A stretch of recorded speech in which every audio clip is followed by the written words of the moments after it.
Si vous souhaitez effectuer un publipostage en utilisant des données présentes dans Excel, sachez que ceci est possible. En effet, donc vous voyez ici dans mon fichier Excel, je dispose donc ici des différentes informations sur ces personnes-ci d'une même entreprise. Donc pour effectuer un publipostage pour toutes ces personnes-ci, donc je vais tout d'abord me rendre sur Word 2010, donc je descends ici en bas et je clique sur l'onglet correspondant dans la barre des tâches.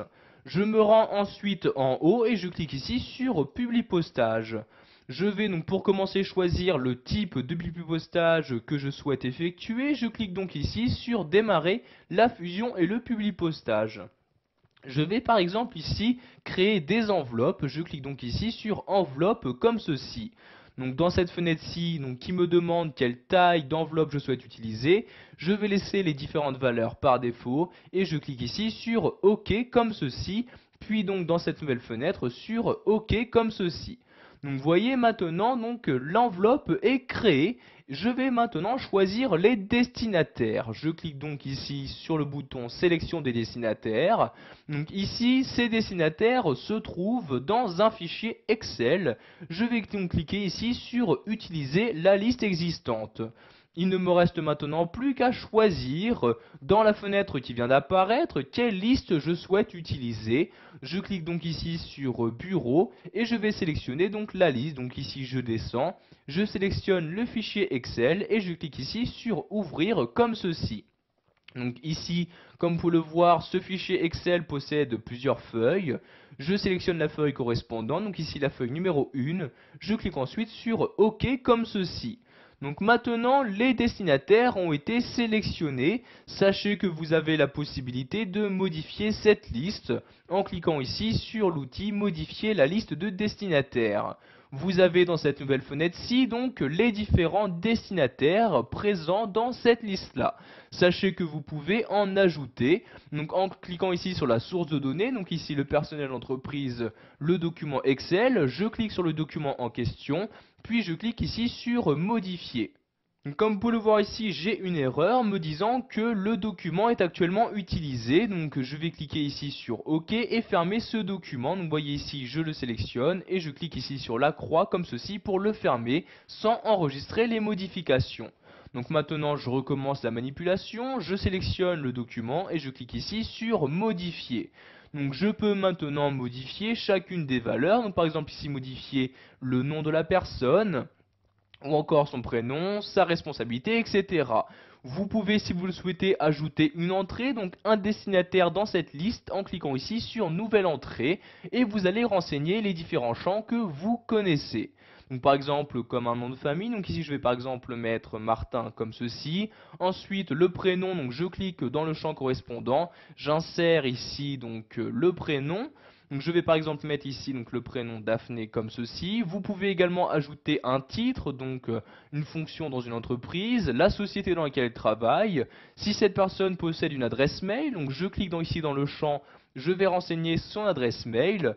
Donc par exemple ici daphné.martin@hotmail.fr comme ceci. Si maintenant je me déplace à l'aide de l'ascenseur vers la droite, vous voyez donc les différents autres champs qu'il est possible de renseigner comme l'adresse postale, la ville dans laquelle cette personne vit ou encore son code postal. Une fois que vous avez terminé la modification de cette liste, vous cliquez ici sur OK pour valider vos changements. Donc un message apparaît vous demandant si vous souhaitez mettre à jour votre liste des destinataires et enregistrer les modifications dans le fichier Excel. Donc si vous souhaitez enregistrer toutes ces modifications, vous cliquez ici sur oui comme ceci. Donc vous avez maintenant cette nouvelle personne qui apparaît dans la liste. Donc ici par exemple, pour cette nouvelle personne, nous n'allons pas l'inclure dans notre publipostage. Je n'ai juste ici qu'à décocher cette case-là pour ne pas l'inclure.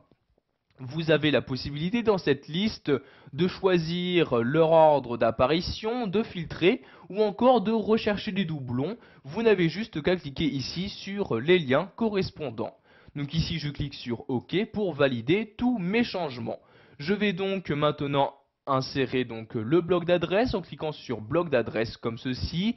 Donc je choisis donc le type de bloc d'adresse. Donc par exemple ici, je ne choisis donc d'insérer le nom de la société, l'adresse postale, le nom du destinataire en utilisant ce format-ci, etc.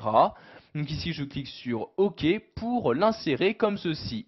Donc vous pouvez apercevoir les résultats en cliquant ici sur aperçu des résultats et voyez donc les résultats, donc ce que cela donnera pour les différents destinataires. Donc ici si je change de destinataire, donc des destinataires précédents en cliquant sur la flèche de gauche. Donc voyez ici pour l'assistant chef de projet, pour le 5e destinataire je clique sur la flèche de gauche, ici pour le chef de projet, etc. Donc ici je reclique sur aperçu des résultats pour revenir donc à l'affichage standard. Je vais maintenant cliquer ici sur terminer et fusionner. Je choisis ce que je souhaite faire, donc soit créer donc un nouveau document Word, soit imprimer directement le document ou envoyer donc à toutes ces personnes mon enveloppe par courrier électronique. Donc ici je vais créer un document, je clique donc ici sur modifier des documents individuels. Je vais faire ceci pour tous les destinataires, je coche donc cette première case, puis je clique sur OK comme ceci. Un nouveau document est donc maintenant créé. Donc vous voyez donc sur les différents destinataires qui étaient donc présents dans mon fichier Excel. Voilà, vous avez maintenant la possibilité d'effectuer un publipostage en utilisant une liste de destinataires présente sous Excel.